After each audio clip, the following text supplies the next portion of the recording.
అందరికీ welcome to రేణుకాశ్రీ kitchen. ఈ రోజు మనం హైదరాబాద్ దమ్ బిర్యానీ చేసుకున్నామండి. చాలా చాలా టేస్టీగా ఉండిద్ది. ఇంతకుముందు చేసానండి, ఉడకబెట్టి చేసాను. ఇప్పుడు నేను దమ్ మీద చేస్తున్నాను. ఎలా ప్రిపేర్ చేసుకోవాలో దానికి కావాల్సిన పదార్థాలు ఏందో చూద్దాం. చూడండి, ఇవి మనం కట్ చేసుకొచ్చుకునేటప్పుడు మనం ఏ పీస్ కావాలనేది చూసి చెప్పి కట్ చేసుకొచ్చుకోవాలండి. నేను నీట్గా వాష్ చేసి పెట్టాను. నేను ఇంటికి తెచ్చిన తర్వాత ఇట్లా ఘాట్లు పెట్టానండి.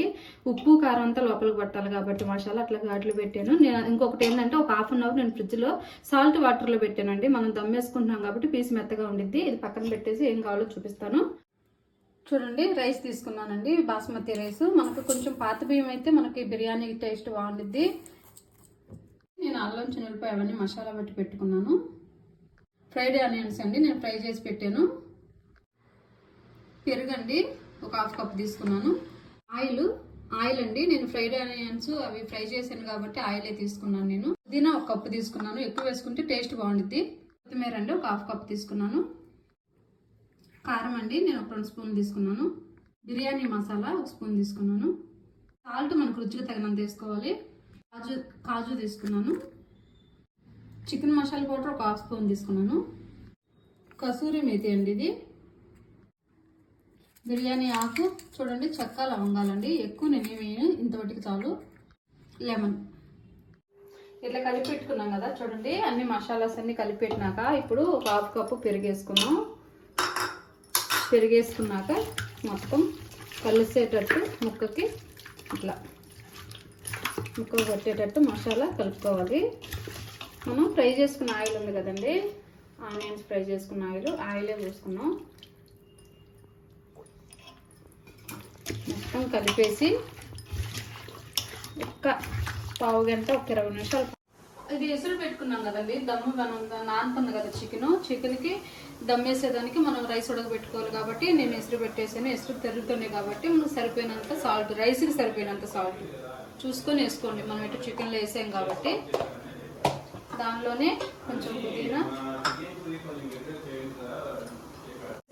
ఎసురు తెరుగుతున్నాయి కదండి, వాటర్ వేసాం, పుదీనా వేసాం కదా. ఈ స్పైసెస్ వేసుకున్నామండి. బిర్యానీ ఆకు, చక్కాయి, కొంచెం కొత్తిమీర వేసుకున్నాం.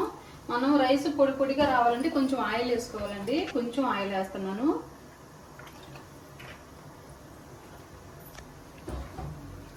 రైస్ వచ్చేసి నేను నీట్గా క్లీన్ చేసి పెట్టున్నానండి. ఇప్పుడు వాటర్ తిరుగుతుండే కదా, ఈ రైస్ వేసుకున్నాము. చిన్నగా స్లోగా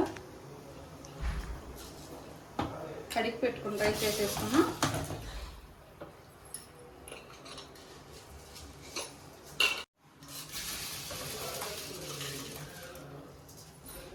ఆ రైస్ ఉడకాలండి, ఎక్కువ ఉడకొద్దు. 75% ఉడికితే చాలు. మనం దమ్ వేసేసుకున్నాం. రైస్ వేసుకున్న తర్వాత ఒకసారి ఎక్కువ తిప్పొద్దండి. ఇప్పుడే సాల్ట్ చూసుకోండి రైస్కి. ఒకసారి అట్లా తిప్పితే చాలు. రైస్ చూడండి, ఇట్లా ఇట్లా అంటే చాలండి. 75% ఉడికినట్టేను. ఇప్పుడు మనం దమ్ వేసుకున్నాము. కింద లేయర్ అనేది కొంచెం పొలుగ్గానే వేసుకోవాలి, కింద వాటర్ ఉంటాయి కాబట్టి, లేదంటే మెత్తగా ఉడికిపోయింది. సిమ్లో పెట్టేసుకొని మనం చూడండి నానబెట్టుకున్నాం కదా, దీనిలో వేసేసుకున్నాం. వాటర్ ఏం లేకుండా మొత్తం వడకట్టుకొని వేసుకోండి. చిల్లులు గిన్నె ఉంటే గిన్నెలైనా వడకట్టుకొని వేసేసుకోండి. నేను ఈ జల్లెడ గంటితో వేసేస్తున్నాను. పలసగా ఇట్లా వేసేసుకోవటమేనా.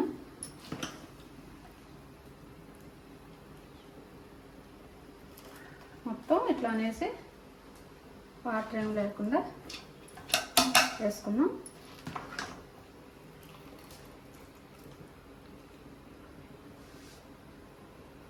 ఇట్లా మొత్తము మనం దవర్లోకి మనం ఉడకబెట్టుకుని రైస్ తీసుకోవాలి. ఈ మాత్రం ఉడికితే చాలు. ఈ దమ్ముకి ఉడికిపోయింది. ఫ్రైడ్ ఆనియన్స్ పైన వేసుకున్నాం. మళ్ళీ చికెన్తో పాటు వేసానండి. కొంచెం పైన వేస్తా ఉన్నాను.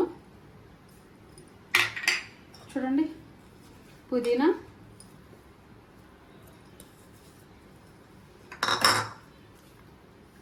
కొత్తిమీర,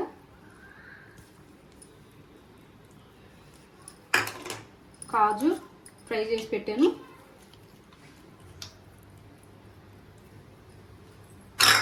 నెయ్యి వేసుకున్నామండి, కొంచెం నెయ్యి అక్కడక్కడ చాలు. కొంచెం మనకి పొలుగ్గా ఉండిద్ది అనుకుంటే మనం ఎసురు రైస్ పెట్టుకున్నాం కదండి, ఆ రైస్ కొంచెం 1 టీ గ్లాస్తో తీసి అక్కడక్కడ పోస్తే ఆవిరికి ఉడికిపోయింది. ఇప్పుడు దమ్ వేసేద్దాము. చూడండి, నేను గోధుమ పిండి కలిపి పెట్టేసుకున్నా కదా, ఇట్లా సన్నగా చేసేసుకొని గిన్నె అంచులు మొత్తం పెట్టేసుకుంటే మనకి ఆవిరి పోదు కాబట్టి దమ్ అయిపోయింది. ఇట్లా గోధుమ పిండి నేను అంచులను పెట్టేసానండి. ఇట్లా పెట్టేసి మనం ఒక ప్లేటు ఇట్లా ఒత్తి పెట్టేస్తే మనకు బయటికి పోకుండా ఉండిద్ది. కుక్ అయిపోయింది పీస్ అనేది మెత్తగా, టేస్ట్ బాగుండిద్ది. ఇప్పుడు హైలో ఒక 10 నిమిషాలు పెట్టుకున్నామండి. తర్వాత సిమ్లో పెట్టేసి ఉడకబెట్టేసుకున్నాం. ఒక 20 నిమిషాలు, ఒక హాఫ్ అన్ అవర్కి అయిపోయింది. చూడండి, పెట్టేసాను కదా, ఒక 10 నిమిషాలు, పావు గంట సేపు మనం హైలో పెట్టేసి తర్వాత ఒక 20 నిమిషాల పాటు మనం సిమ్లో పెట్టేసుకున్నాము. కుక్ అయిపోయింది దమ్ బిర్యానీ. హైదరాబాద్ దమ్ బిర్యానీ చాలా చాలా టేస్ట్ ఉంటుంది. ఖచ్చితంగా మీరు ట్రై చేయండి. ఇట్లా పెట్టేసుకున్నాక మనం వెయిట్ కోసం ఏదన్నా బొరుగుది పెట్టుకోవాలండి. అది ఒక వెయిట్ కోసం పెట్టేసుకుంటే దమ్ అయిపోయింది. ఆపేసేద్దామండి. 10 మినిట్స్ వచ్చేసి నేను హైలో పెట్టాను, 20 మినిట్స్ వచ్చేసి కొంచెం మీడియం ఫ్లేమ్లో పెట్టి దమ్ చేశానండి. హాఫ్ అన్ అవర్కి అయిపోయింది. స్టవ్ బంద్ చేసేసాను. తీసి ఎలా ఉందో చూద్దాం ఒకసారి. ప్లేట్ తీసి అయిపోయింది. చూడండి ఎట్లా రైస్ ఎంత పొడి పొడిగా వచ్చిందో. ఇట్లా వస్తే అయిపోయినట్టేను. ఈ పిండి అంతా తీసి మనం బౌల్లోకి వేసేసుకుందాం. పిండి అంతా తీసేసుకున్నాం కదా, ఇప్పుడు చూద్దామండి. ఒక సైడ్ నుంచి ఇట్లా పైకంటే వచ్చేస్తే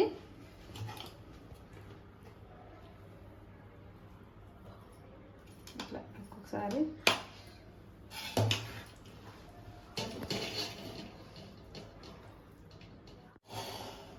చూడండి ఎంత బాగా కుక్ అయిపోయిందో. పీసు మెత్తగా ఉడికిపోయిందండి. ఇంత ఉడికిపోయింది. మనం బిర్యానీ రెడీ అయిపోయిందండి. ఇప్పుడు ఇంకోటి వచ్చేసి చికెన్ ఫ్రై చేసాను. చూడండి, చికెన్ ఫ్రై చేశాను. చాలా టేస్ట్గా వచ్చింది. చూడండి, చికెన్ ఫ్రై బిర్యానీ టేస్ట్ చూసి ఎలా ఉందో చెప్తాను. పీస్ పెట్టేసుకున్నాం.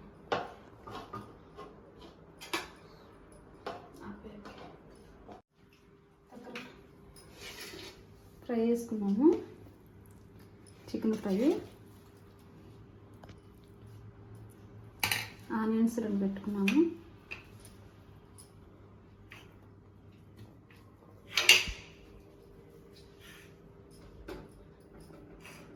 లెమన్ పెట్టేసుకొని టేస్ట్ చూద్దాము ఎలా ఉందనేది.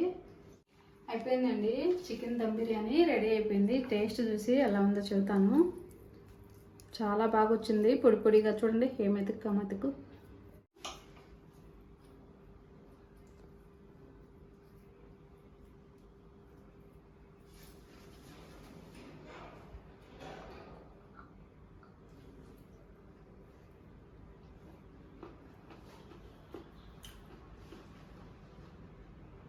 చాలా బాగా టేస్ట్ ఉందండి. పీస్ చూడండి అసలు ఎట్లా ఉడికిపోయిందో మెత్తగా.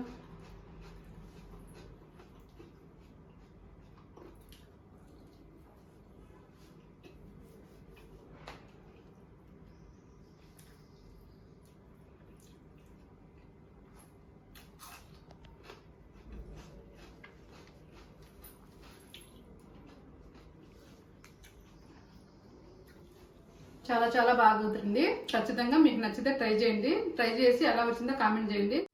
నా ఛానల్ చూసే ప్రతి ఒక్కరికి చాలా చాలా థ్యాంక్స్ అండి. బాయ్.